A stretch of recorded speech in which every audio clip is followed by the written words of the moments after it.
What happens when your chapter as a full-time traveling volleyball mom and team videographer comes to a close? Well, when the volleyball chapter ends, a new adventure begins.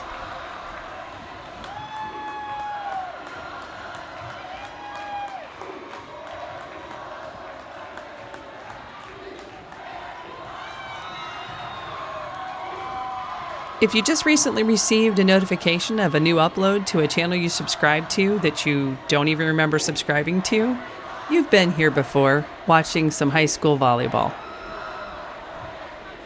That chapter was fun, but it's time for something new.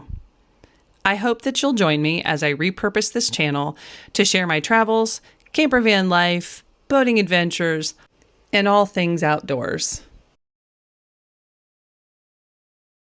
I'm Tracy, and this is WhitsGetaway. And just so you know, I believe that by now the temperature in here might be approaching 85 degrees. So if I look a little red, that would be why. But I wanted to make sure I got this kicked off in the right way and let you know that we are going to have a lot of fun adventuring around the United States, probably spending a lot of time here in Tennessee, not only on the wheels, but in the water and on the water and all around. And I look forward to having you join me. For me, travel does not have to be big or complicated. Sometimes it's just getting away for a weekend, watching the sunset over the water, or finding a quiet campsite. This channel is going to be about enjoying the journey, exploring new places, and sharing those adventures along the way. There's going to be some times where I'm going to get personal and tell you my why in a much bigger way. And there's going to be some times where you're going to see serious frustrations that can come along with these complicated, complex Class B camper vans. Okay, so for those of you who are not familiar with Class B camper vans, I'm going to do just a really quick walkthrough of the van that I have. And just to let you know, mine is not a custom build. Mine would be one that was made by an RV manufacturer, Thor. And so Thor makes several different models of the, they make a Thor Tellero and a Sequence, a Rise. There are several different versions that Thor makes on either the Ram ProMaster chassis or the Sprinter.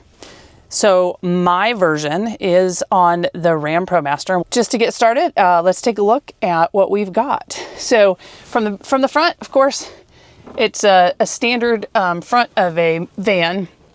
However, as you can see, it does have swivel seats. So you can turn those around, and this does become part of our living space when we are in here. We have overhead storage that you can see.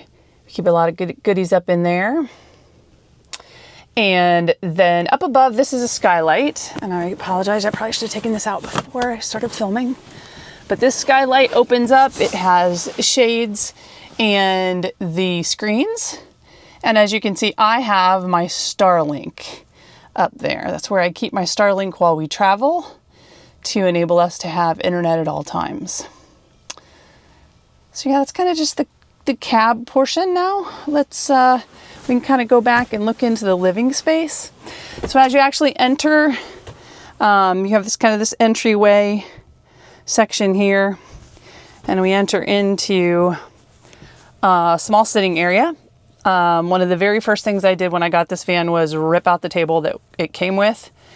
And this used to just sit on a normal set of legs, but I wanted to be able to have some extra storage underneath it for my Jackery box.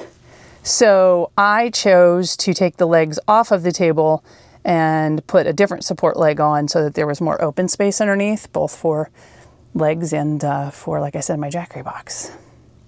Down here in this cabinet, underneath this seat, is actually where my water pump and furnace and hot water heater sit. This little guy I just pulled out is a handy dandy sweeper that I keep stored in there. So you can see kind of plumbing components back in there. This guy does allow for 4 passengers seat belted. with the 2 seat belts here on the bench.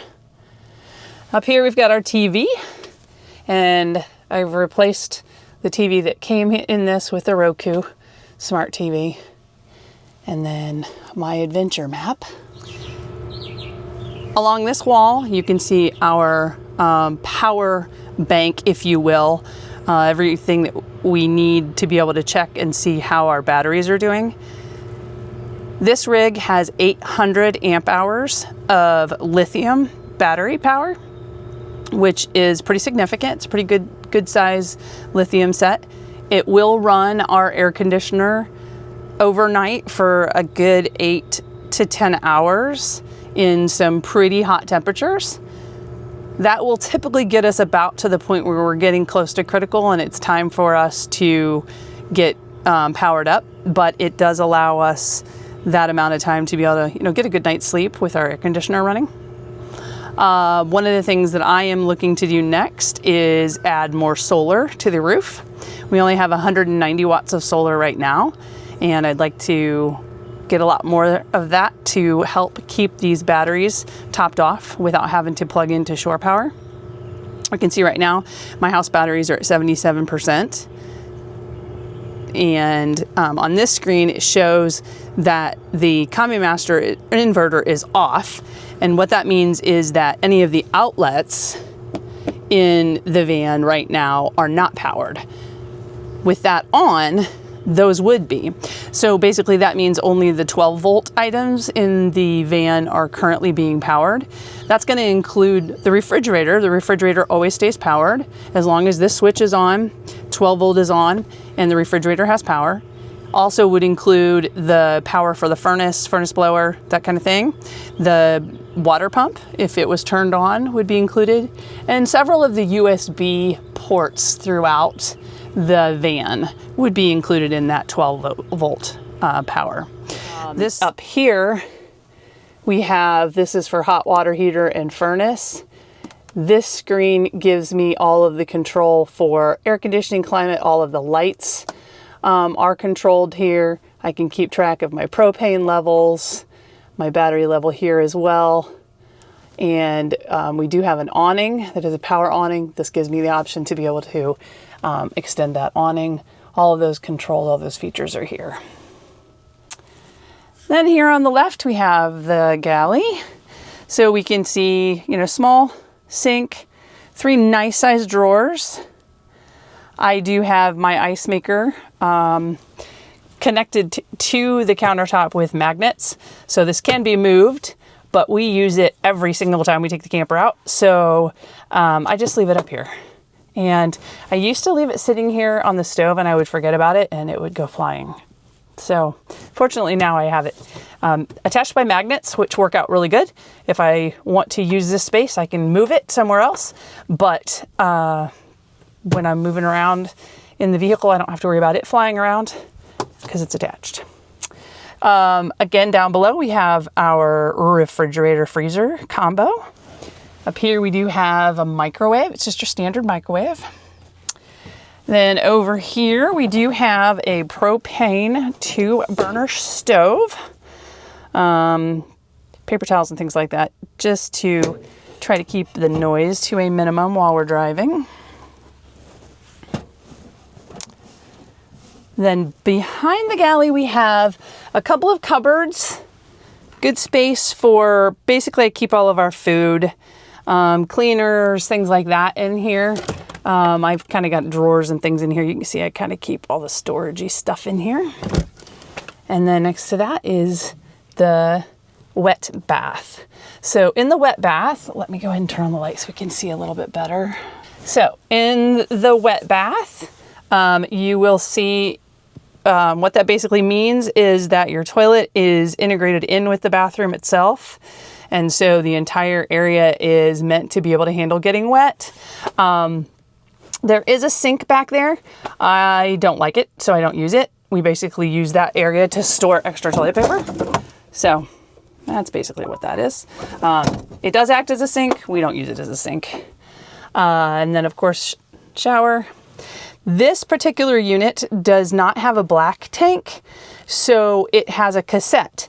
And what that means is there's basically just a like porta pot cassette that everything empties into. You pull that out. I can show it a little bit more when we get outside. You pull it out and just take it into, you can take it to a dump station. You can take it into a rest area bathroom and just dump it and flush it away.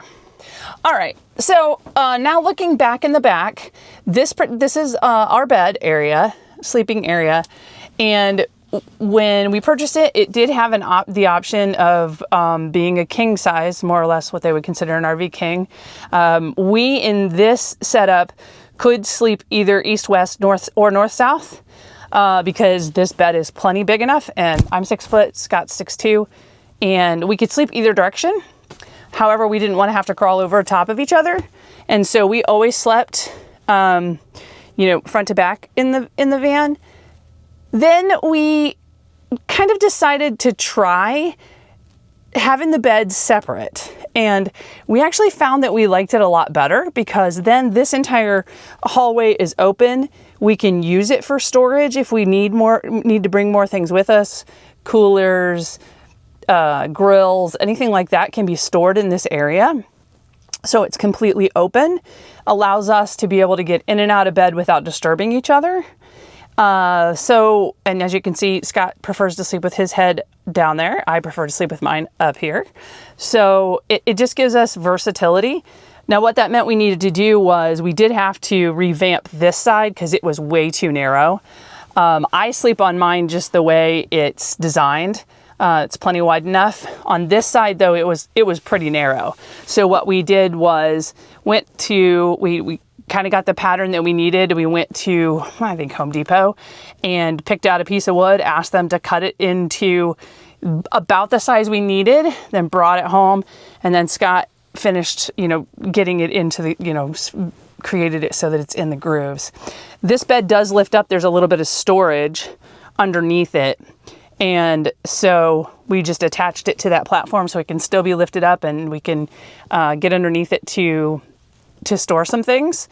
But yeah, this is the layout that we like best. For our needs, this has been really, really perfect. So other things underneath here, our entire electrical components are hidden here on the left-hand side, passenger side.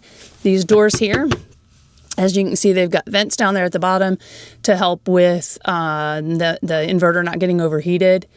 And then you can see back behind that then, there's some drawers and some cabinets for storage. On the right-hand side, again, cabinets for storage. And then this great big area right here is where our water tank is. So our fresh water tank, I believe it's about 27 gallons, is tucked into that area. All right, I think that just about concludes everything inside. You can see storage up above. Lots of room to keep clothes and towels and anything that we need. Again, lots of room on the floor here for dragging all of the extra stuff that we want to take, whether we're going tailgating and have lots of needs for coolers, or if we're just going on a long trip and need lots of room for extra luggage or things like that, there's plenty of room. Okay, now we're outside, and along the passenger side, you can see we have the big awning up top. That is a power awning with an optional twist to open that up. Has come in really handy for tailgating for sure. Also along the side, here in the back, we do have one set of power outlets that are super convenient. And down below, you'll see an output for propane. That's really convenient. We can actually hook our Blackstone up directly to the propane tank on the van and not have to worry about taking any other propane with us. All right, walking around back. Now I've done some modifications recently. I'll talk about this probably in another video, but we've done some modifications here on the back just recently for our spare tire and storage box. Over on this side, standard RV type amenities, water fill for the freshwater tank, city hookup if you're at a campground and you just want to hook up with your hose, vent. This is the cassette that I was explaining inside. I'll need to open that up separately. We've got an outdoor light. This is the output for the Truma hot water heater furnace. And then this is our shore power plug. And then if we have coax cable, if we're at a campground with coax cable TV hookups, we can hook up to that. Down below, hidden behind that little black case there, is actually my propane turn on and off switch. And then the sewer hose is down here at the bottom. And again, this is just a gray tank. I don't have black water in this particular van because we just have the cassette.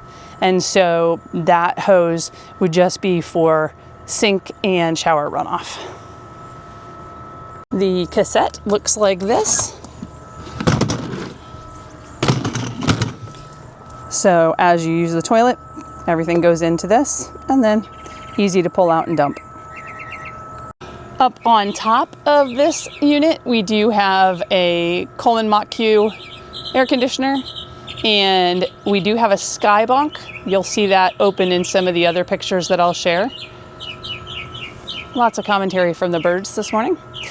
And on top of that pop top there that you see is also a flex panel solar panel. It's about 190 watts of power.